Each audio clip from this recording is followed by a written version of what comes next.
Hello everyone, আসসালামু আলাইকুম সবাইকে ওয়েলকাম জানাচ্ছি সিলভিয়াস ব্লগে। আশা করি সবাই ভালো আছেন। আজকে আমি আমার ইউরোপের সেকেন্ড পার্ট নিয়ে চলে এসেছি। আজকে আমাদের যাত্রা হচ্ছে সুইজারল্যান্ডের জাংফ্রু টপ অফ দ্য ইউরোপে। অ্যাকচুয়ালি জাংফ্রু মানেই হচ্ছে টপ অফ দ্য ইউরোপ। এখানে যাওয়ার জন্য আমাদের টোটাল 3টে ট্রেন চেঞ্জ করতে হয়েছে। এইটা হচ্ছে আমাদের সেকেন্ড ট্রেন। আমাদের ফার্স্ট ট্রেন ছিল ইন্টারলাকেন ও শহর থেকে লটারবেনে। লটারবেন থেকে আমরা আমাদের সেকেন্ড ট্রেনটি ধরেছি। এখন আমরা যাচ্ছি লাস্ট ট্রেন স্টেশনে, যে ট্রেন দিয়ে আমরা আমাদের ফাইনাল ডেস্টিনেশনে পৌঁছাবো। লাস্ট ট্রেন স্টেশনের নামটি হচ্ছে Jungfrau train station. Jungfrau train station famous হওয়ার কারণ হচ্ছে এইটা ইউরোপের মধ্যে সবচেয়ে উঁচু ট্রেন স্টেশন। আমাদের সবগুলো ট্রেনের কালারগুলো কিন্তু ডিফারেন্ট ছিল। আমাদের প্রথম ট্রেনটা ছিল নীল এবং হলুদ, এখন যেটাতে যাচ্ছি সেটা হচ্ছে হলুদ এবং সবুজ, এবং আমাদের নেক্সট ট্রেনটা হচ্ছে লাল। তো আমরা আমাদের ফাইনাল ট্রেন স্টেশনে চলে এসেছি। এখন এখান থেকে ট্রেনে উঠে আমরা আমাদের ফাইনাল ডেস্টিনেশনের জন্য রওনা দিব। এখান থেকে ফাইনাল ডেস্টিনেশনে পৌঁছাতে আমাদের সব মিলিয়ে সময় লাগবে 20 মিনিটের মতো।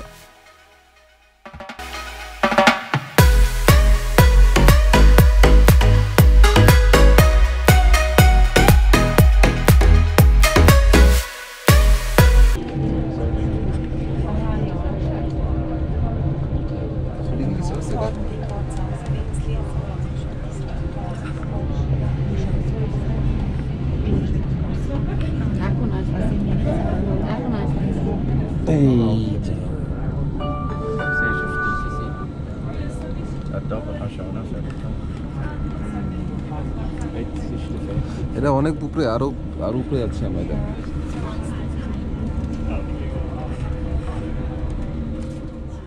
ওকে, ফাইনালি আমরা চলে এসেছি। এখানে আসতে আমাদের পুরো জার্নিটাতে মোট সময় লেগেছে 2 ঘন্টার মতো। এটা হচ্ছে একটা টানেল, তো টানেলের ভিতর দিয়ে ওরা রাস্তা বানিয়েছে। এখান দিক দিয়ে আমরা আমাদের main destination top of the ইউরোপে যাব।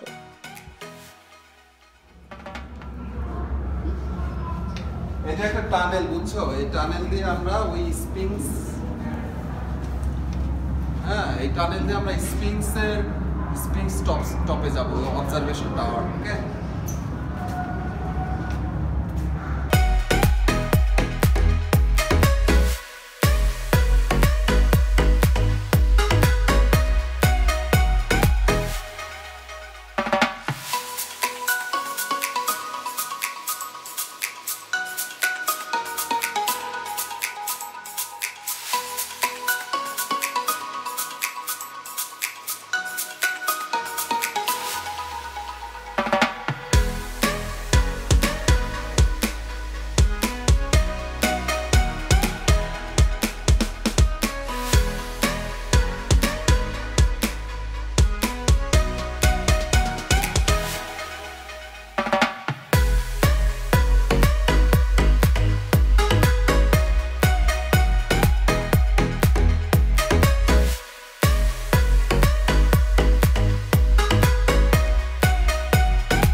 এটা হচ্ছে টানেলের ভিতর দিয়ে করা খুব সুন্দর ছোটখাটো একটা মিউজিয়াম।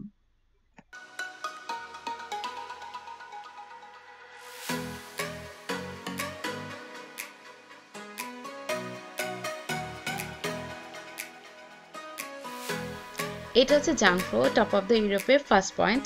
এখান থেকে হেলিকপ্টার রাইড করানো হয়। তো হেলিকপ্টার দিয়ে বেসিক্যালি পুরো এরিয়াটা ওরা দেখায়।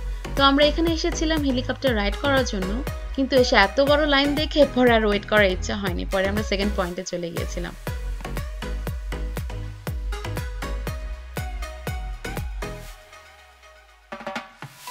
চলে এলাম আমরা আমাদের সেকেন্ড পয়েন্টে। এটা হচ্ছে সবচেয়ে সুন্দর জায়গা। জাংফ্রু টপ অফ দ্য ইউরোপের উচ্চতা হচ্ছে 13,642 ফুট। সো এখন আমরা আছি 13,642 ফুট উপরে। আমার এখানে এসে মনে হচ্ছিল আমি যেন এভারেস্ট জয় করে ফেলেছি। একটা অন্যরকম ভালো লাগা কাজ করছিল। যাই হোক, মনে হয়েছে অ্যাটলিস্ট এভারেস্টে কিছুটা স্বাদ তো এখানে এসে পেয়েছি। আর যেহেতু অনেক উঁচা তাই পুরোটাই বরফ দিয়ে ঢাকা ছিল। যদিও বরফে ঢাকা, তবু সূর্যের তাপের কারণে ঠান্ডা গরম দুটোই ফিল হচ্ছিল। জায়গাটা এতটাই সুন্দর যে আমি আসলে বলে বোঝাতে পারবো না। সুইজারল্যান্ড যে স্বপ্নের দেশ, কথাটা আসলেই সত্যি। এক এক জায়গা যেন এক এক জায়গার থেকে বেশি সুন্দর।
এটা হচ্ছে জাংফ্রো, মানে টপ অফ দ্য ইউরোপের হাইয়েস্ট পয়েন্ট। এখান থেকে পুরো জায়গাটা খুব ভালোভাবে দেখা যায়।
এখানে একটা ব্যাপার দেখে খুব বেশি অবাক হয়েছি।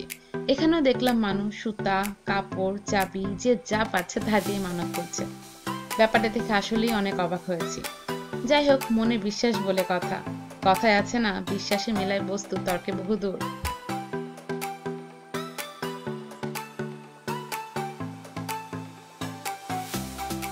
আমরা এখন নিচে নেমে যাচ্ছি। নিচে আরেকটু ঘোরাফেরা করে তারপর আমরা ব্যাক করব।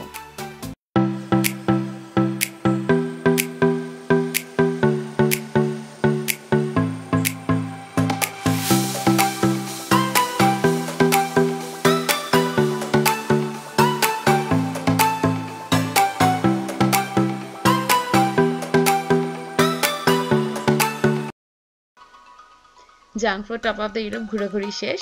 খুব ভালো লেগেছে জায়গাটা। এখন আমরা ব্যাক করছি। ট্রেন দিয়ে যেতে যেতে আমরা যখন এই শহরটা দেখছিলাম এত ভালো লাগছিল, প্ল্যান করছিলাম কালকে আসবো, কিন্তু মনে হলো না কাল পর্যন্ত ওয়েট করতে পারবো না। সাথে সাথে আমরা নেক্সট স্টপে নেমে গিয়েছিলাম শহরটা ঘুরে দেখার জন্য।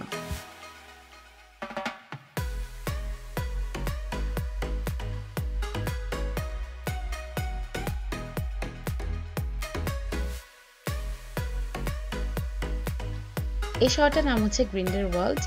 খুবই সুন্দর একটা ছোটখাটো শহর, খুব ছিমছাম, পাহাড়ের মধ্যে দিয়ে ছোটখাটো বাড়িঘর এবং রাস্তাঘাট করা। আমার আগের ব্লগ যদি দেখে থাকেন তাহলে দেখবেন এর আগে আমি আরেকটা জায়গাতে গিয়েছিলাম যেটার নাম হচ্ছে গ্রিন্ডেলওয়াল্ড ফার্স্ট, এবং আজকের এই শহরটার নাম হচ্ছে গ্রিন্ডেলওয়াল্ড।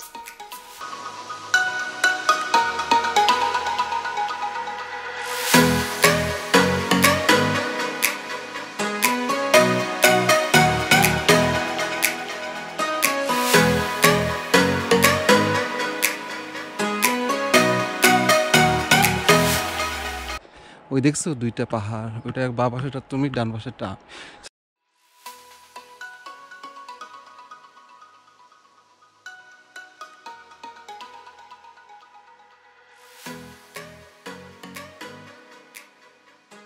আস্তে আস্তে একটা আপেল গাছ পেয়ে গেলাম, অনেকগুলো আপেল ধরেছিল, দেখে আর লোভ সামলাতে পারলাম না, আমি গিয়েছিলাম আপেল পাড়ার জন্য। পরে ভাবলাম না থাক, অচেনা জায়গা, কি না কি হয়, পরে আর আপেল পাড়া হলো না। সারাদিন অনেক ঘোরাফেরা করলাম, এখন হোটেলে ব্যাক করব। এত ঘোরাঘুরি পরেও মনে হচ্ছিল যেন শখ মেটেনি। আসলে সুইজারল্যান্ড এত বেশি সুন্দর, কোন জায়গা ছেড়ে যে কোন জায়গায় ঘুরবো সেটাই যেন বুঝে ওঠা কঠিন।